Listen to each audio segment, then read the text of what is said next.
Ny mofinaina isan'andro atolotry ny mpitandrina rakotina valina maoly.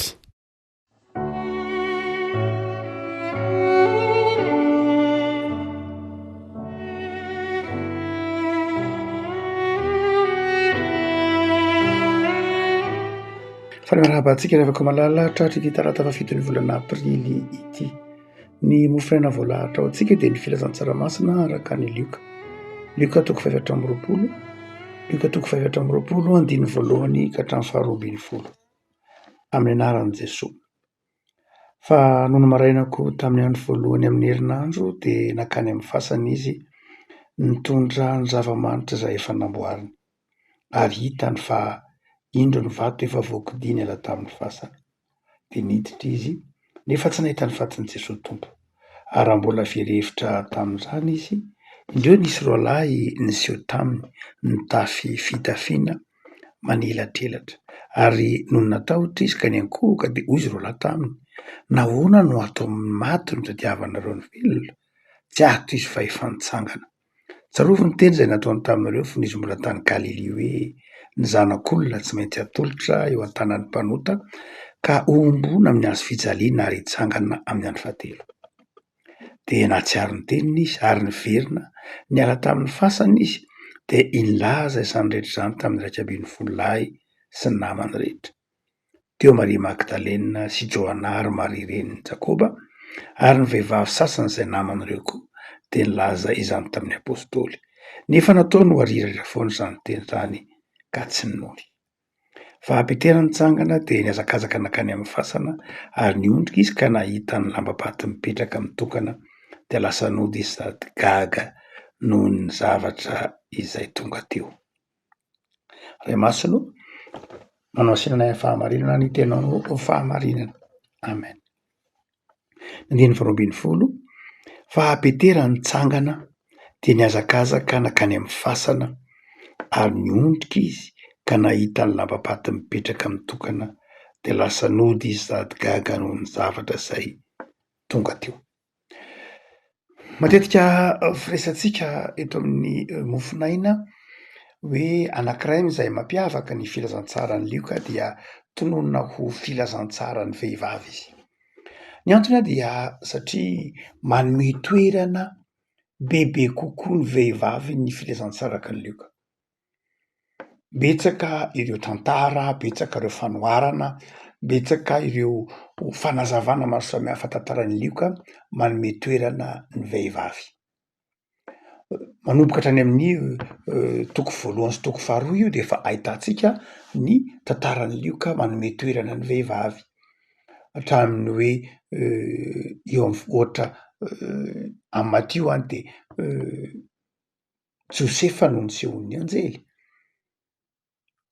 Raha ohatra ka laza ny haterahan'ny mpamonjy, fa amin'ny lioka kosa dia i Maria no nisehon'ny anjely. Amin'ny filazantsara araka ny lioka dia Elizabeta no endro fa tsy Zakaria. Elizabeta nino? Amin'ny teny eto am-tanàntsika ity dia mbola manamafy an'izay indray fa ireo vehivavy Maria Magdalena, Joana na Jeanne, i Maria renin'i Jakoba sy ireo vehivavy maro dia niazakazaka tany amin'ny fasana rehefa nitsangana Jesosy ary nino fa saingy izao reto apôstôly kosa tsy nino izy iraika ambin'ny folo. Amin'ny teny faharoa ambin'ny folo ity dia niavaka kosa nefy Petera. Niavaka Petera tamin'ireo apôstôly iraika ambin'ny folo lahy izay rehefa nanireny tatitra nataon'ireto vehivavy nandeha niazakazaka andeha hikarakara ny vatin'i Jesosy satria tsy vita ny fikarakarana ny vatin'i Jesosy noho ny antony maro samihafa ny tsy nahavitany izany. Voalohany dia ny toe-javatra nitranga dia fantatsika fa nombona tamin'ny hazo fijalian'i Jesosy. Rehefa nombona tamin'ny hazo fijalian'i Jesosy izany olona nombona tamin'ny hazo fijaliana izany dia olona izay tsy mendrika haja mihitsy tamin'ny andron'ny Rômanina ny sanatria ny fatritranin'olona, ny jiolahy, ny mpamonin'olona, ny mpangalatra, ny mpikomy izany no nombona tamin'ny hazo fijaliana. Tsy nisy olona mihaja no nombona tamin'ny hazo fijaliana, fa ny olona tsy mendrika ato anatin'ny fiarahamonina no nombona tamin'ny hazo fijaliana. Ary rehefa ombona amin'ny hazo fijaliana izy dia izao Ndraindray tsy mahafaty azy le hazo fijaliana de tapahana ny tongony mba ibasasaka ny raha fa ny ranjony iny ary de rehefa aveo izy alevina eny amin'ny fahasambahoaka eny amin'ny fahasambahoaka tsotra tsy misy fomba atao manokana amin'ny fandevenana olona nombona tamin'ny hazo fijaliana fa aleviny amin'ny fosse commune eny izy eny amin'ny fahasambahoaka eny amin'ny fasana tsisy fikarakarana de ao mitaboka fotsiny ao tahaky ny fahafatesan'olona zay tsy mendrika. Dia ny zavatra antranga nefany reo mpianatra rehetra izay nanatrika ny fahafatesan'i Jesosy de nanao tazan-davitra hitantsika amy tantaran'ny Lioka nanao tazan-davitra izy ireo fa saingy kosa nisy olona izay naka ny fatin'i Jesosy nikarakara ny fatin'i Jesosy.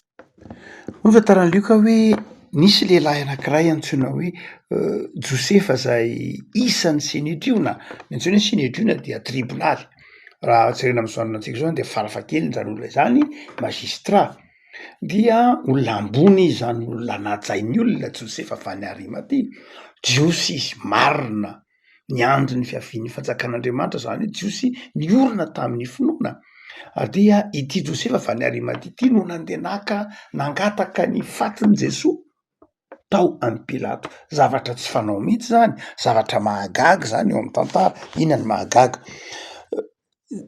Raha ohatra ka olona nombona tamin'ny hazo fijaliana zany any tsy misy olona maka ny fatin'izany, tsisy olona isahirana andeha hikarakara ny fatin'izany. Fa i Jesosy Kristy tranga manokana, tranga tsongaina, tranga miavaka mihitsy. Nisy olona mihaja ambony tao amin'ny fiarahamonina, ambony tamin'ny ara-pivavahana, nandeha naka izany. Alalana tany amin'ny Pilato hoe aleo ho raisiko, omeo any fatin'ilay lehilahy nombona tamin'ny hazo fijaliana fa alevina ao amin'ny fasana. Ary tenenin'io manao hoe fasanam-bola tsy nandevenan'olona, fasanam-bola tsy nandevenan'olona. Hitantsika ao amin'ny ambony amin'ity Lioka toko fa 13 ambony ity dia Josefa zany no nikarakara azy ary izy manao hoe ampidiny de nofonosiny ariry madinika. Nikarakara zany ity lehilahy tsara ny manamarika fa raha ohatra ka ny mpianatra fotsiny dia ho azo antoka fa tsy nahazo ny fatin'i Jesosy tao amin'ny alalana tao amin'ny Pilato, tsy nanana an'izany fafana izany. Voalohany dia mila olona toteny zany vo afaka niresaka tamin'ny Pilato. Raha reo apôstôly zay olo-tsotra avy any Galily tambanivohitra tsy afaka niresaka tamin'ny Pilato mihitsy. Noho zany de tsy ho nahazo ny fatin'i Jesosy mihitsy reo. Mety misy volana aloha mihitsy ary tamin'izany fotoan'izany. Mety misy volana aloha tamin'ny fanjakana saingy azontsika antoka fa tsy olona tamin'ity Josefa avy any Arimatea ity ny nandony volany nikarakara rehetra. Tiana tenena de ny hoe mpianatra tsy nivonona mihitsy no hoe hikarakara ny fatin'i Jesosy fa amin'izy ireo de izao hoe maty tao amin'ny hazo fijaliana Jesosy dia efa miandry azy ny fosse commune, miandry azy ny fahasambahoaka ary dia tsy nietrehitra loatra zay, tsy nanam-potoana eritreretana an'izany izy satria tsy nanana fahafahana hankataka ny fahatiny tany amin'ny Pilato. Fa zao kosa le Josefa avy any Arimatea nikarakara azy. Hitan'izy ireo kosa raha fantany fa hoe ineny fa nampidinina ny fatin'i Jesosy ary nalevina tao amin'ny fasan'i Josefa avy any Arimatea. Dia nalevina tao amin'ilay fasana. Lioka miteny eto hoe mbola tsy nandevenan'olona mba tsy ilazana hoe misy faty maromaro ao satria tsy inona ny Jiosy ohatran'ny malagasy ihany tsy milevina tokana akory fa ao anatin'ny fasana dia misy fasana misy faty maromaro. Ka tsindrian'ny Lioka hoe mbola tsy nandevenan'olona mba tsy ilazana hoe misy faty be deabe to ka dia faty hafa no tsy taona tahaka izany fa nitsindrian'ny Lioka hoe tena Jesosy rery ny tao amin'io fasana io. Dia rehefa maraina ny fotoanan'ny sabata moa de tsy afaka nikarakara mihitsy ka tsy afaka mivoaka ny tranony noho ny sabata, tsy afaka nikarakara fatin'i Jesosy fa ny ampitsony iny zany ny andro voalohany amin'ny herinandro dia zay vao niazakazaka de hikarakara ny fatin'i Jesosy ireto vehivavy reto. Ny mpianatra moa zany de efa azo lazaina hoe namoy fo hoe inona moa zany de fa any-pasana ve mbola atao inona fa efa voalevina fe ho sokafana inona indray de mpianatra ny zany natao hatrany.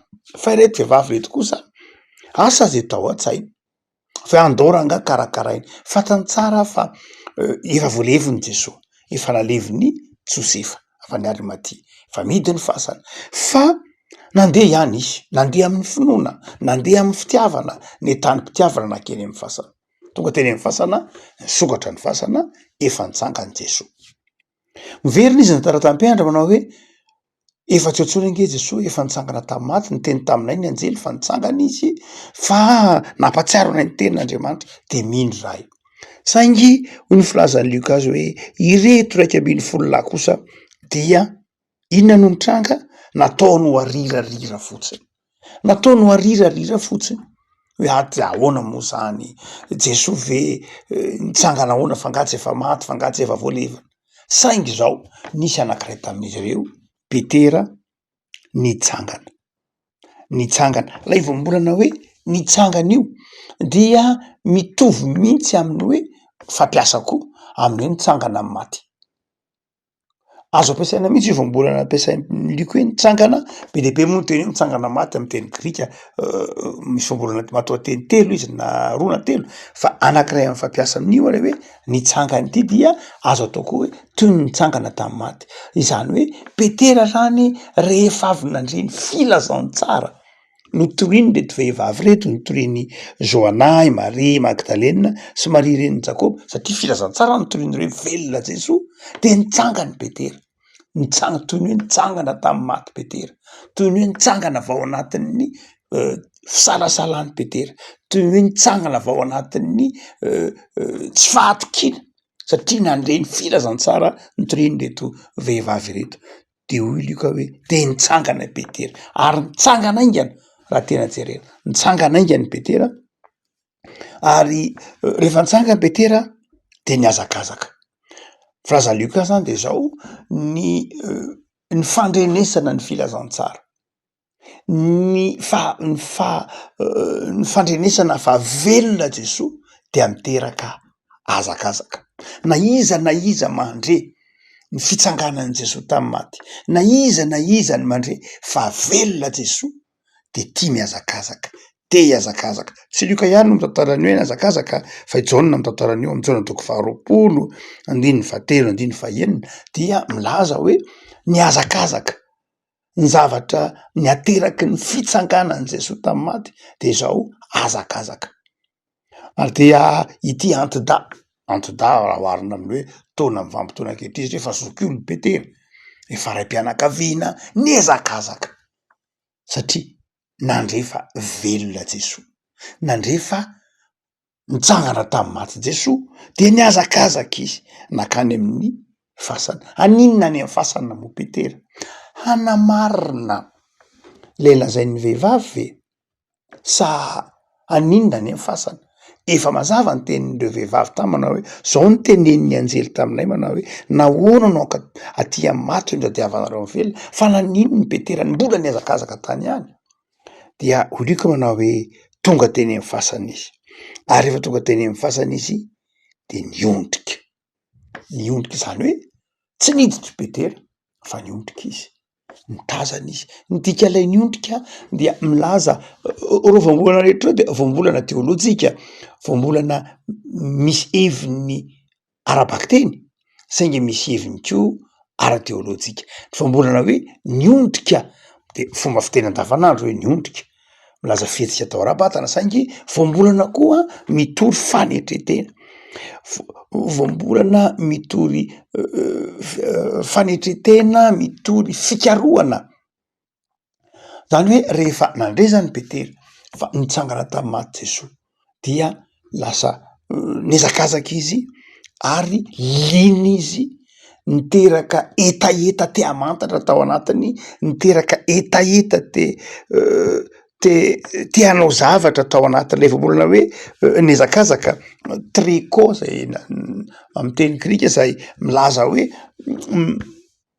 vonona isedrany mafikoara fampiasa koa io voambolana io matoa teny io hoe miazakazaka manatratra tanjona zay le tricot fa nefa koa miazakazaka vonona isedra anao ezaka mafy isedra ny sarotra zany ateraky ny fahatsapana ny fitsanganan' Jesosy tamin'ny maty.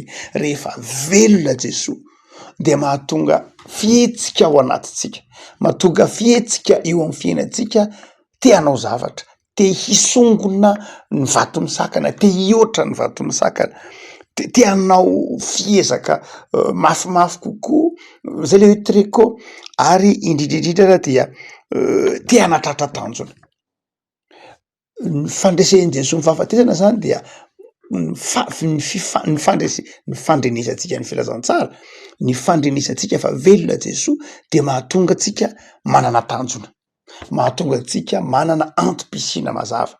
Io Petera kivy tao anatin'ny trano, nidy aman-trano tao, mifanakivy tao angamba izy 120 lahy, matoa ny teny hoe de arirarira fotsiny zany, dia saingy rehefa ny tanapa-kevitra hitsangana izy de zao nanjary lasa nanana antom-pisiana mazava, lasa nanjary nisy dikany tapoka ny fiainany.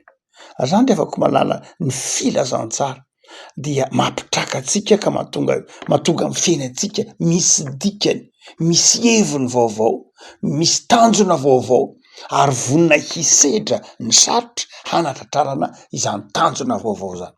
Zay mahatonga ny vaovao mahafaly ho vaovao mahafaly, zay mahatonga ny filazantsara ho filazantsara. Tsy filazantsara ny filazantsara tsy manainga ny olona hetsika, raha tsy manainga ny fiangonana hetsika. Ny filazana fa velona Jesosy de mandresy lahatra ny olona hanao zava-baovao. De hoe Petera hoy Lioka manao hoe tsy vitan'izay ihany fa nahatonga ny Petera hiondrika, hanaja, hanaiky. Lay Petera be lo, lay Petera be fahamaliana, lay Petera be adefitra, lay Petera mora mivadika, lay Petera tsy azo antoka, zany rehetra any dia io fa niondrika. Zany hoe milaza fanetretena, milaza fankatoavana, milaza fanekena. Zay rehetra mandray an'io filazantsara io, zay rehetra mino ny fahaveloman'i Kristy, zay rehetra mandray fa velona Jesosy de zao miova ny fiainany. Miova ny fiainany ny taha amin'Andriamanitra, miova ny fiainany amin'ny fifandraisany amin'Andriamanitra, manjary mpakatò izy, manjary mpanajy izy, manjary manaiky izy, manjary mametraka an'Andriamanitra eo alohany izy, eo alohan'ny fiainany. Ary dia Lioka manao hoe tsy vitan'izay ihany fa izao nahita ny lambam-paty nipetraka mitokana izy. Le voambolana hoe nahita de milaza hoe nahita porofo mihitsy, nahatsapa mihitsy. Tsapany Petera zany, tsapany Petera fa velona Jesosy. Dia hitany Petera zany, Petera zany dia tena porofo, nana porofo fa velona Jesosy. Tsy hoe nisy nangalatra ny fatin'i Jesosy, satria raha nisy nangalatra ny fatin'i Jesosy de tsy napetrany teo ny lamba, fa matoa nitsangany Jesosy de tapetraka teo ny lamba, ny dikan'izany velona izy. Vavolombelona zany eto Lioka zany de miteny manao hoe vavolombelona mihitsy Petera fa ny lamba sisa ny tavela teo. Raha ohatra ka manaraka ny tsaona helin'ireo jiosy araka filazantsaraky ny Matio hoe nibatain'ny olona fa tsy misy olona hibata faty ka hametraka ny lamba eo, hoe amo andany andro andeha hanaboraka ny fatoran'ny faty dia hibata ny faty de hamela ny lamba eo, fa tsy maintsy ho nibatainy niaraka tamin'ny faty, tamin'ny lamba ny faty, fa matoa tavela teo ny lamba io Lioka zao tena velona Jesosy. Zany hoe io porofo zany zay hitan'ny Petera manao hoe dia nahita ny lambam-paty mipetraka mitokana. Petera zany de manamarika milaza eo fa tena velona Jesosy. Ny dikany hoe mipetraka ny lambam-paty mitokana de porofo materiel, porofo hita maso fa velona Jesosy. Afaka malala ny fahaveloman'i Jesosy, ny fitsanganan'i Jesosy tamin'ny maty de tsy arira fotsiny, tsy arira akory, fa tena nisy marina. Ary izay fahaveloman'i Jesosy zay, fitantarana ny fahaveloman'i Jesosy zay name aina andry Petera ka nahatonga azy ho vavolombelon'ny filazantsara. Dia Lioka manao hoe gaga izy no zay zavatra tonga teo. Le ifa mbolana hoe gaga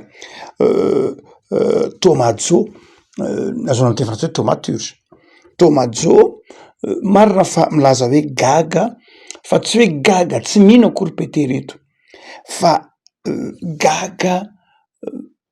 gaga makasitraka gaga faly admirera moa zany gaga zany hoe finaritra ary azo atao koa raha hoe honore vénéré zany hoe iteny hoe tomajo io peter zany eto rehefa nahita ny zavatra nitranga rehetra de zao niala la iakiviana fa lasa faly lasa variana ary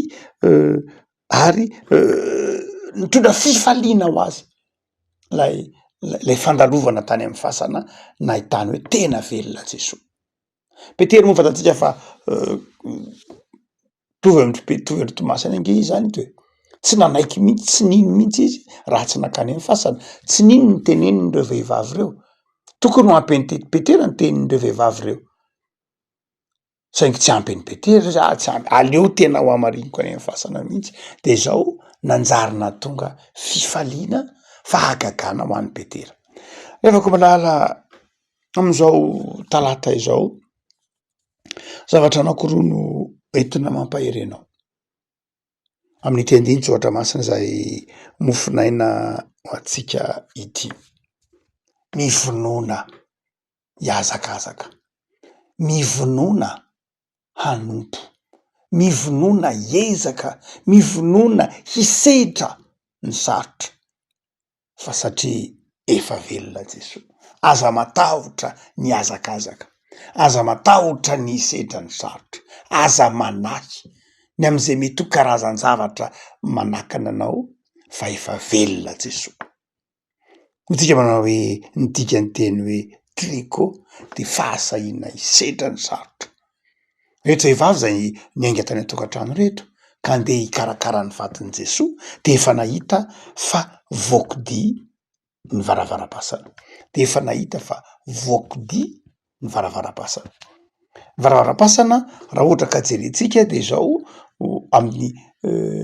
amin'ny voambolana zay fampiasa ny teny grika rehefa miteny hoe vato izy de misy voambolana anankiroa tsika teo zay fampiasan'ny teny grika ndray petros de ndray litos rehefa miteny hoe vato de misy karazana anankiroa ndray petros zay nazahona teny hoe petera ary ndray litos zay samy vato ihany reo fa rehefa miteny hoe litos dia vato zay natao tanana vato any zay vato ihany izy fa tsy voajanahary eny vato voajanahary fa efa nandalo asa tanana zany efa avy nandalo tanan'olona nanamboatra azy na nikapakapa azy na nanome endrika azy eto zany le varavara-pasana litos ny nampiasain'ny lioka zany hoe vato zay natao tanan'olona tsy petros nataony eo zany hoe tsy vato nataon'Andriamanitra akory fa vato nataon'ny olona zay nanarona le varavara-pasana saingy zao io vato nataon'ny olona io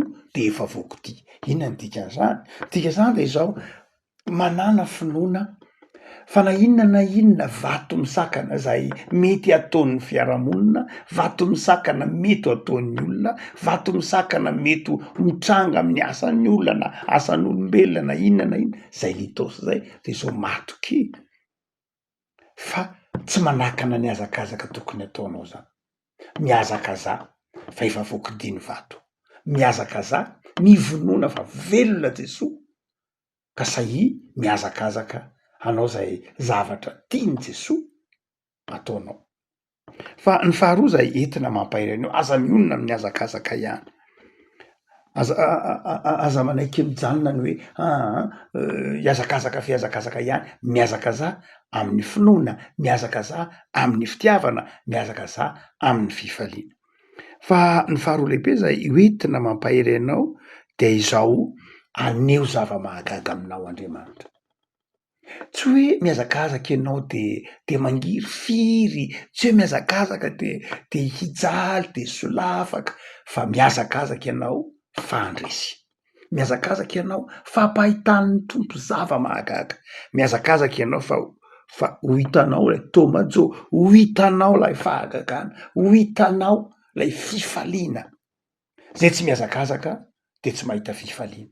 Zay tsy miazakazaka tsy mahita lay fandresena. Zay tsy miazakazaka de tsy mahita ny voninahitr'Andriamanitra. Zandriavako malala sahy miazakazaka, sahy manompo, sahy manolo tena. Velona Jesoa avaoza ny fanoloran-tena, sahy miazakazaka de ho hitanao ny voninahitr'Andriamanitra. Sahy miazakazaka, sahy manolo tena de ho hitanao ny fifaliana. Zay ampanantenain'ny tompo anao fa ampandresy izy, velona izy mandreso anao. Ivavakitsika tompo am'firanao zay nohony amin'ny soatra masina menao anay zay mamelona ny fanaterana ty anatinay fa na inona vato misakana, ny akivina, ny tahotra, ndrandrera ny fanadinona ny teninao, fanadinona ny fampianaranao de mahatonga hakiviana ty anatinay. Tsotra tompo fa mitonanay azakazaka ianao satria velona ianao Jesoa, nandresy ianao Jesoa. De mivavak'izay tompo, mampahirezo mba hanavao fanoloran-tena ka sahy hisedra ny mafy satria efa nandresy ianao ka tsisy mahasakana ny azakazaka sy ny fanompona ianao. De ataovy mahita fifaliana zay, ataovy mahita ny fitiavanao. De io ary tontolo andronay ty tompo, tontolo andro hanompona ianao, hanaovanay ny fahatsarana, iombonanay aminao Andriamanitra, taio ny tokotany-piainanay eo ambany fahasoavanao. De aza mahafona mahasaraka alainao tompo amin'ny andro mpiainanay manontolo fa ataovy velona eo ambany fahasoavanao zahay, ataovy tia manao ny asanao, ataovy mahatoky fa mampanantena fifaliana sy fandresenao anay ny fanarahana anao. De atononona aminay tsara avy Jesoa ny fiadanana sy ny fahasoavana am'izao talata izao. Anaranao Jesoa, amen.